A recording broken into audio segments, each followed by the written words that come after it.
Isigit na lang din talaga yung party. I-research yun. Or experience na po. Yeah, thank you, Lord. Ayan, congratulations. Ayan na po, binubuksan na po ang parcel at inaamoy-amoy pa rin po ng aming sleeping dog na si Churo.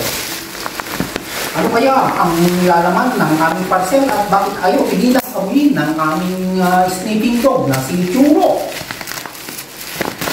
Ano naman po natin pagkalabuksan na po ang aming parcel? At ayan na nga po, unti-unti na pong lumalabas sa kahon ang aming parcel na natanggap. Ano kaya ito? Ito ang tinatawag na liter sum. So, according dito sa packaging niya ay 10 liters. That is equivalent to 10 kilograms. Pero sa totoo lang, ating titimbangin ang ating na-receive na liter sum. So, ating nang titimbangin. Ayan na po mga katimbang. So, ito lang ang lumalabas. 7.49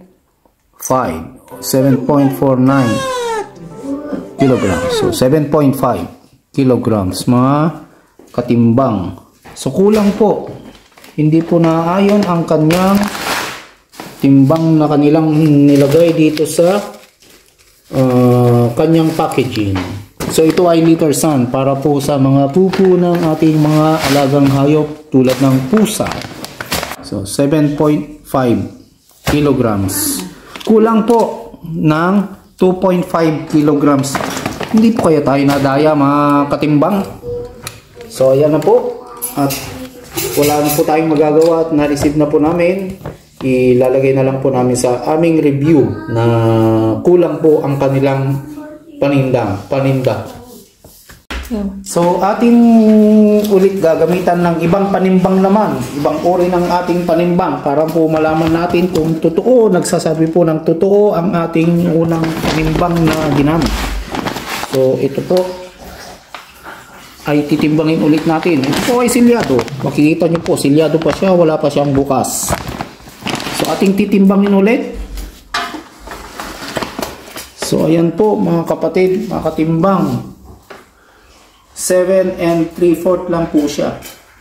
So kulang pa rin po talaga. Kulang kahit anong timbangan ang ating gamitin, kulang pa rin siya. 7 3/4. Wala pa nga pong 3/4. Yan. Okay, wala na po tayong magagawa. Yan po talaga. Salamat po. Thanks for watching. Like and subscribe.